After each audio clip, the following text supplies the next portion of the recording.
ఈరోజు టాపిక్ వచ్చేసి Apra renewal registration ఎలా చేసుకోవాలి అనే విషయం గురించి మాట్లాడుకుందాము. త్రూ ఆన్లైన్లో మనకి రిజిస్ట్రేషన్ ఈజీగా చేయొచ్చు. 185 ఆస్ట్రేలియన్ డాలర్స్ అవుతాయి అన్నమాట. మీకు వితిన్ సెకండ్స్లో ఆప్రా రిజిస్ట్రేషన్ సర్టిఫికెట్ మనకి ఆన్లైన్లో ఈజీగా వచ్చేస్తుంది అన్నమాట. సో అది ఎలాగా ఫామ్స్ ఫిల్ చేయాలో ఆన్లైన్లో ఇప్పుడు మనం చూద్దాం. మనం ఇప్పుడు ఆప్రా రిజిస్ట్రేషన్ గురించి మాట్లాడుకుందాము. రెన్యువల్ రిజిస్ట్రేషన్ గురించి. ఈ రెన్యువల్ రిజిస్ట్రేషన్లో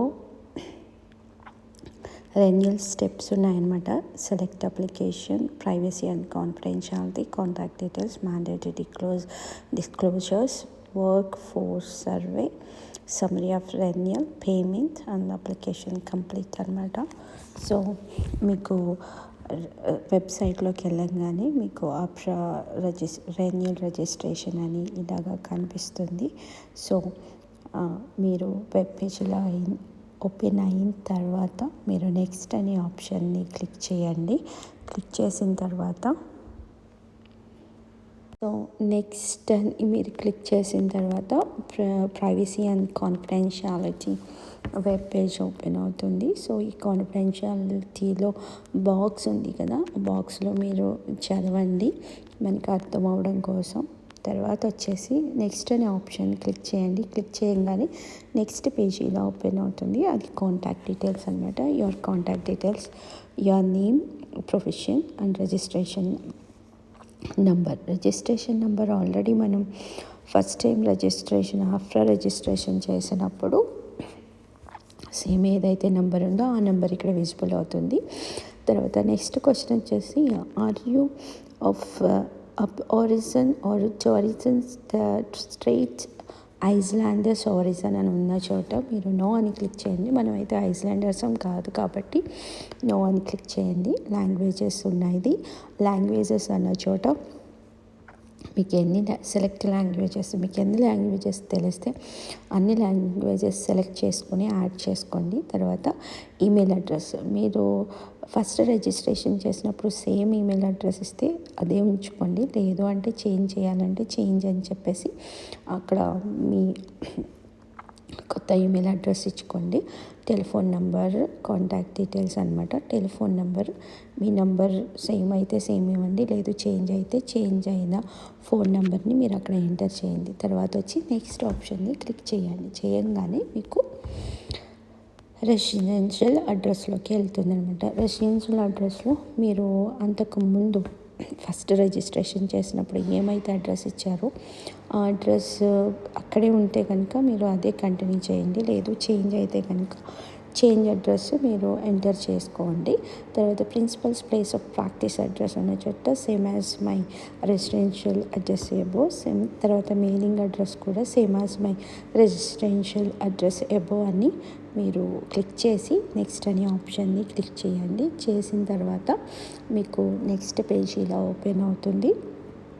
దాంట్లో since your last declaration to AHPRA has been any changes to criminal history in Australia that you are not declared to AHPRA అన్న చోట మనం న్యూజిలాండ్కి వచ్చినప్పుడు క్రిమినల్ చెక్స్ని మనం ఇస్తామన్నమాట. అది కంపల్సరీ. అది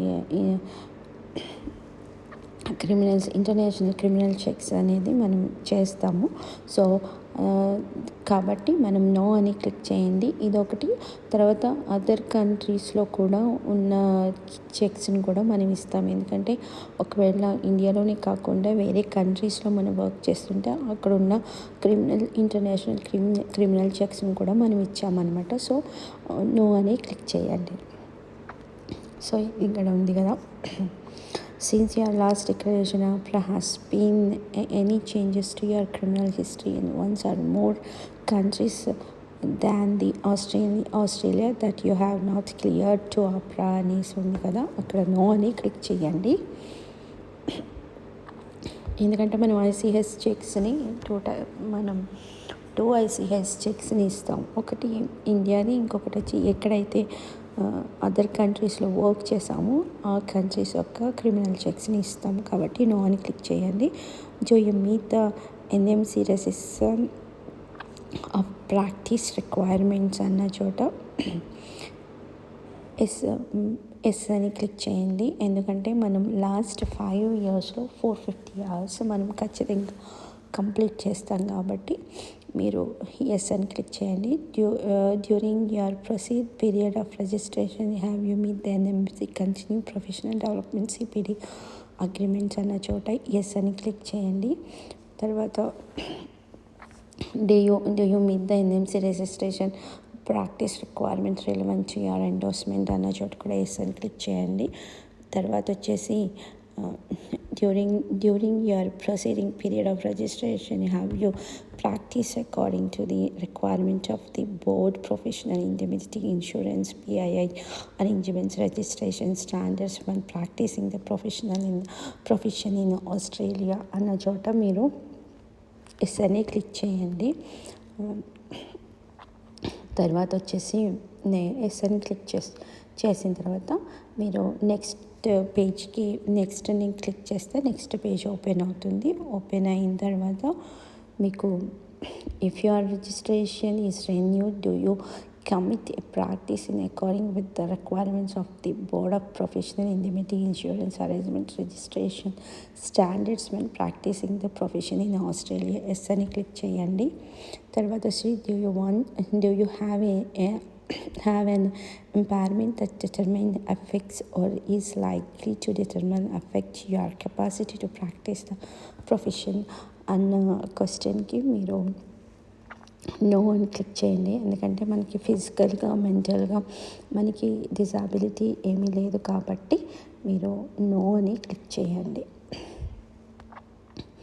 తర్వాత వచ్చేసి during your proceeding period registration has your right to practice at hospital or another facility at which health services are provided been withdrawn or restricted because of your conduct, professional performance or health అన్న చోట no అని click చేయండి. ఎందుకంటే మనం job చేస్తున్నప్పుడు మన conduct నచ్చక ఎవరితోనో గొడవ పడి ఏమైనా చేసినా అప్పుడు ప్రొఫెషనల్ పర్ఫార్మెన్స్లో ఏమైనా ప్రాబ్లమ్స్ వచ్చినా అలాంటివి ఏమీ లేవు కాబట్టి వస్తాయి. సో అలాంటివి ఏమీ లేవు కాబట్టి మనం నో అని క్లిక్ చేయండి. తర్వాత వచ్చేసి during your proceeding period registration have you been disqualified or subject to final determination under the Health Insurance Act 1973 because of your conduct, professional performance or health అన్న చోట నాట్ అప్లికేబుల్ అని click చేయండి. తర్వాత వచ్చేసి have you previously disclosed to AHPRA all known complaints made about you to అన్న చోట no అని click చేయండి. నాట్ అప్లికేబుల్ అని క్లిక్ చేసినా పర్లేదు, నో అని క్లిక్ చేసినా పర్లేదు. తర్వాత వచ్చేసి have you previously disclosed AHPRA known as complaints made about your registration అన్న చోట మీరు నాట్ అప్లికేబుల్ అని క్లిక్ చేయండి. Do you perform exposure procedures in your practice అన్న చోట ఎస్ అని క్లిక్ చేయండి. ఎందుకంటే మనం ప్రాక్టీస్ చేస్తున్నప్పుడు బ్లడ్ ఎలాగో టచ్ చేస్తాము కాబట్టి ఎక్స్పోజ్ అవుతాం కాబట్టి ఎస్ అని క్లిక్ చేయండి. తర్వాత వచ్చేసి if your registration is renewed do you commit to comply with the Australian National Guidelines of the Management of Healthcare Workers Living with the Blood-Borne Virus and healthcare workers who perform exposure-prone procedures at risk of exposure to blood-borne virus అన్న చోట yes అని click చేయండి. So during next option మీరు click చేసిన తర్వాత next page open అవుతుంది. During the proceeding period of registration have you complied with the Australian National Guidelines of the Management of Healthcare Workers Living with Blood-Borne Virus and healthcare workers workers who perform exposure-prone procedure at risk of exposure to blood-borne virus అన్న చోట మీరు yes అని click చేయండి. If your registration is renewed, do you commit to complete with Australian national guidelines for the management of healthcare workers living with bloodborne virus and healthcare workers who perform exposure-prone procedures at risk of exposure blood-borne virus అన్న చోట మీరు yes అని click చేయండి. ఎందుకంటే మనం work చేస్తున్నప్పుడు పేషెంట్స్తో injection ఇచ్చినా, IV canal పెట్టినా, ఏం పెట్టినా మనం ఓటీలో డిపార్ట్మెంట్స్ వైజ్గా కూడా ఓటీలో వర్క్ చేసినా కానీ మనం బ్లడ్కి ఎక్స్పోజర్ అవుతూ ఉంటాం కాబట్టి సో మనం ఎస్ అని క్లిక్ చేయాలి. క్లిక్ చేసిన తర్వాత మీకు నెక్స్ట్ అని ఆప్షన్ ఉంది, అక్కడ మీరు క్లిక్ చేయండి. క్లిక్ చేయగానే మీకు సమ్మరీ ఆఫ్ రెన్యూల్ అని అప్లికేషన్ సమ్మరీ మొత్తం వస్తుంది. మీ పేరు, మీ registration details to be renewed, తర్వాత వచ్చి profession nurse registered nurse division 1 అని వస్తుంది. రిజిస్ట్రేషన్ నెంబర్ ఆల్రెడీ మనం ఫస్ట్ ఏం చేసాం కదా, ఆ నెంబరే రిజిస్టర్ నెంబర్ అదే ఉంటుంది. దాంట్లో మార్పులు ఏముండవు. Registration type general. Mandatory disclosure మనం ఖచ్చితంగా ఒకసారి వెరిఫై చేసుకుందాము. ఎందుకంటే సమ్మరీ ఆఫ్ రెన్యూల్ కదా, మనం ఎక్కడైతే ఏమేమి నో అని క్లిక్ చేసామో అవి క్లియర్గా మీరు ఒకసారి చూసుకొని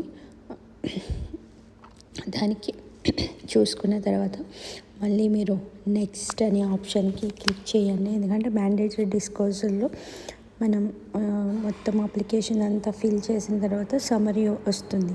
సమ్మరీ ఎలా విజిబుల్ అవుతుంది అది మనం ఖచ్చితంగా మన పేరులో ఏమైనా స్పెల్లింగ్ మిస్టేక్స్ ఉన్నా ఏమున్నా మనం ఒకసారి గో త్రూ అయ్యి చూసుకోవాలి. చూసుకున్న తర్వాత ఇక్కడ మనకి ఇలాగా విజిబుల్ అవుతుంది. అయిన తర్వాత మీరు నెక్స్ట్ అనే ఆప్షన్ని క్లిక్ చేయండి. చేయంగానే నెక్స్ట్ పేజ్ పేమెంట్ పేజ్ అన్నమాట.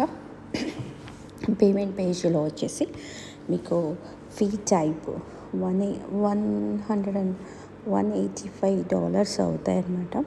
సో టోటల్ అమౌంట్ వచ్చేసి $185 ఆస్ట్రేలియన్ డాలర్స్ అవుతాయి అన్నమాట. కాంటాక్ట్ డీటెయిల్స్, లాంగ్వేజ్, మీ phone numbers, work place phone number, home phone number, mobile, email address, renewal notice, other updates,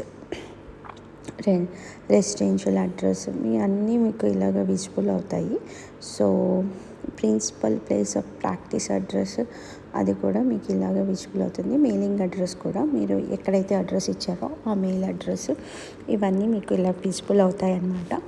అయిన తర్వాత నెక్స్ట్ ఆప్షన్ని క్లిక్ చేస్తే మీకు పేమెంట్ ఆప్షన్ ఇలాగ కనిపిస్తుంది.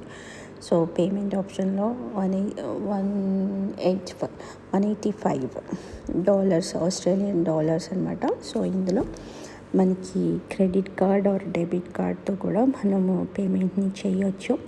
Credit card or debit card అన్న చోట మీరు క్లిక్ చేయండి. క్లిక్ చేసిన తర్వాత నెక్స్ట్ ఆప్షన్కి క్లిక్ చేయగానే నెక్స్ట్ మనకి పేమెంట్ ఆప్షన్ పేజ్ ఇలా ఓపెన్ అవుతుంది.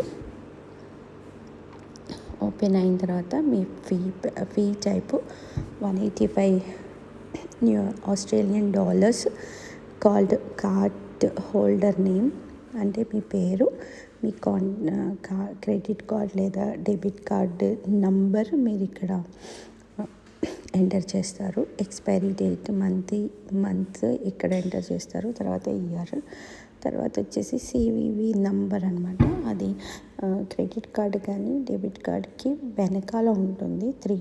త్రీ డిజిట్స్ అనమాట.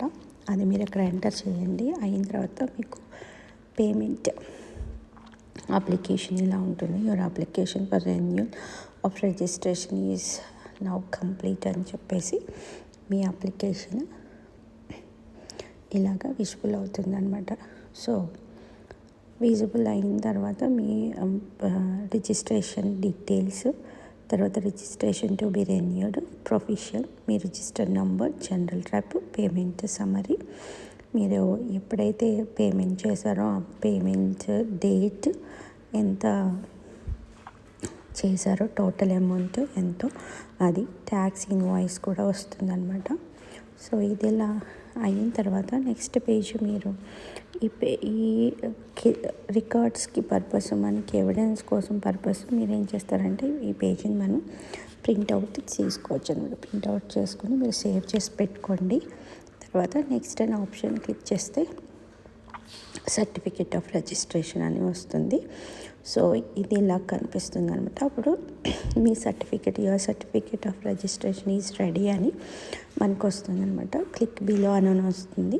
సో మీరు అది అయిన తర్వాత నెక్స్ట్ ఆప్షన్ చూస్తే మై రిజిస్ట్రేషన్ డీటెయిల్స్, మీరు ఎప్పుడైతే చేశారో ఆ టైము, తర్వాత మీ profession, registration number, registration status, registered profession status ఎలా ఉంది ఏంటి, డివిజన్, ఇవన్నీ మీకు విజిబుల్ అవుతాయి అన్నమాట. So download your certificate, download certificate చేసిన ఒక 10 మినిట్స్లో అయిపోతుంది. మీ అప్లికేషన్ ఫామ్ ఆన్లైన్లో ఫిల్ చేసి మీ పేమెంట్ అయిపోగానే వితిన్ 5 మినిట్స్లో మీకు సర్టిఫికెట్ డౌన్లోడ్ అయిపోతుంది అనమాట, వచ్చేస్తుంది. ఫస్ట్ టైం చేసినప్పుడు అయితే ఒక 10 days పడుతుంది, ఎందుకంటే వెరిఫికేషన్ అన్నీ చేసిన తర్వాతనే వాళ్ళు మనకి ఫస్ట్ రిజిస్ట్రేషన్ సర్టిఫికెట్స్ రావడానికి కొంచెం 10 days పడుతుంది. సెకండ్ టైం చేసినప్పుడు రిజిస్ట్రేషన్ చేసినప్పుడు వితిన్ 5 మినిట్స్లో మనకి సర్టిఫికెట్ డౌన్లోడ్ చేసుకోవచ్చు అనమాట. ఇదండి అప్రా రిజిస్ట్రేషన్ చేసే విధానం. ఐ థింక్ ఈ వీడియో మీకు బాగా యూజ్ అయింది అనుకుంటున్నాను. మరిన్ని వీడియోలతో ఇంకా ముందు ఉంటూ ఉంటాను. బాయ్.